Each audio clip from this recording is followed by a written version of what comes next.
سبيل الدموع سبيل مريح چھٹی چیز یا چھٹا فتنہ کہہ لیجیے، چھٹی مصیبت نوجوانوں کی وہ بے روزگاری ہے. یعنی ان کا نہ تو کوئی کاروبار ہے، ہمارے بہت سارے نوجوانوں کے پاس نہ ڈھنگ کی نوکری ہے، نہ ڈھنگ کا ذریعہ معاش ہے. یہ بھی ایک بہت بڑا فتنہ ہے. نوجوانوں کو اس کے بارے میں بھی سوچنا چاہیے. وہ ہاتھ پہ ہاتھ دھرے ان کو نہیں بیٹھنا چاہیے، اور یہ نہیں کہنا چاہیے کہ اگر ہمارے مقدر میں ہوگا تو اللہ تعالیٰ دے گا. آپ حرکت میں کرو گے تو اللہ تعالیٰ دے گا، حرکت میں آؤ گے تو اللہ تعالیٰ دے گا. بیٹھے بیٹھائے نہیں دے گا. قرآن نے کہا نا وَأَلَّيْسَ لِلْإِنسَانِ إِلَّا مَا سَعَىٰ، انسان کو وہی ملے گا جس کی وہ کوشش کرے گا. آپ کوشش نہیں کرو گے اللہ کیوں دے گا آپ کو؟ پہلے کوشش، پہلی سیڑھی کیا ہے؟ کوشش. کامیابی کی پہلی سیڑھی کوشش ہے. اس لیے نوجوانوں کو مالی اعتبار سے بھی، فائنینشل بھی ان کو مضبوط ہونا چاہیے تاکہ وہ خود اپنا بھی سہارا بنے، اپنی قوم کا بھی سہارا بنے. بے روزگاری اچھی چیز نہیں. آج ہم اصلاحی معاشرے پہ تقریر کرتے ہیں تو ایک چیز ہم نوٹس کرتے ہیں کہ ہمارے مسلم بہنیں غیر مسلم لوگوں کے ساتھ بھاگ رہی ہیں، ان سے جا کے شادیاں کر رہی ہیں. اب ہم کیا تقریر کر رہے ہیں کہ ان کو توحید سکھاؤ، شرک سے نفرت سکھاؤ، اور ان کو نمازی بناؤ تو شاید سے غیر مسلم کے ساتھ نہیں بھاگے. یہ اچھی بات ہے، لیکن یہ کافی نہیں ہے. یہ کافی نہیں ہے، اتنا بس نہیں ہے. اس سے بڑی ذمہ داری ہماری یہ بھی ہے کہ ہم اپنی قوم میں ایسے نوجوان تیار کریں جو ان لڑکیوں کو لائق ہو.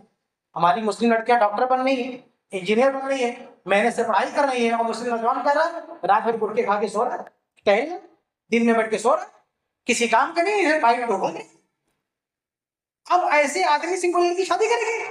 جو مسلم لڑکی ڈاکٹر انجینئر اس کا اسٹیٹس کتنا ہائی ہے، وہ ایک نوجوان جس کے پاس نہ تعلیم ہے، نہ نوکری ہے، نہ جاب ہے، اس سے صرف اس لیے شادی کر دے گی کہ مسلمان.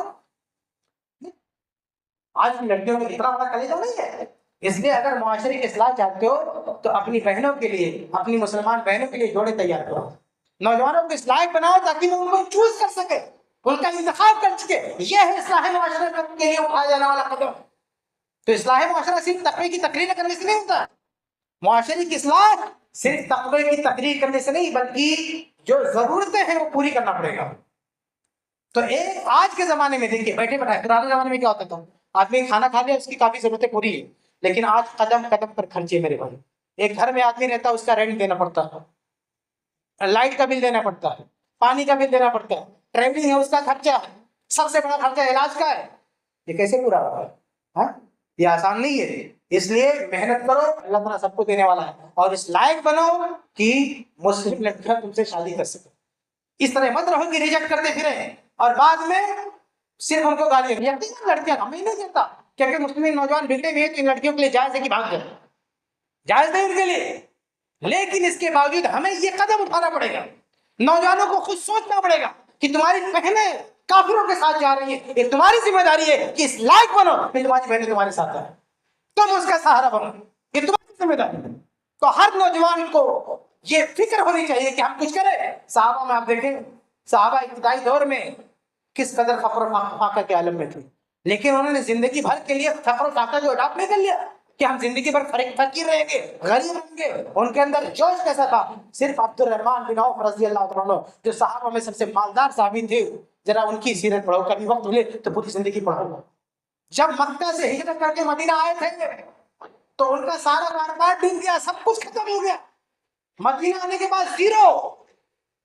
تو اللہ کے نبی صلی اللہ علیہ وسلم نے مدینہ مکہ سے آئے ہوئے صحابہ کے لیے رہنے سہنے کا بندوبست کیسے کیا تھا پتا ہے؟ انصار مدینہ کے صحابہ کو ان کا بھائی بنا دیا تھا جو انصار تھے. تو ایک مہاجر کا نام لیتے اور ایک انصار کا کہتے تم دونوں بھائی ہو. بھائی ہونے کا مطلب یہ کہ اب یہ انصاری صحابی مہاجر صحابی کو اپنے گھر لے جائے گا، اپنے ساتھ کھانا کھلائے گا، اپنے گھر میں رکھے گا اور اس کو پورا سپورٹ کرے گا. تو عبد الرحمن بن عوف رضی اللہ عنہ جو سب سے مالدار تھے، مکہ میں سب کچھ گوا کے آئے تھے چھوڑ کے، تو اللہ کے نبی نے ان کو کس کا بھائی بنایا تھا؟ بڑا پتہ ہے؟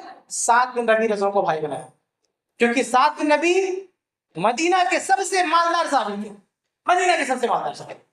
تو جو مکہ کا سب سے مالدار صحابی اپنی ساری دولت چھوڑ کے آیا تھا، تو چونکہ ان کا اسٹیٹس بڑا تھا، بہت کچھ گوایا تھا انہوں نے، تو اللہ کے نبی نے انہیں جو بھائی دیا وہ مدینہ کا سب سے مالدار آدمی تھے، سعد بن ربیع.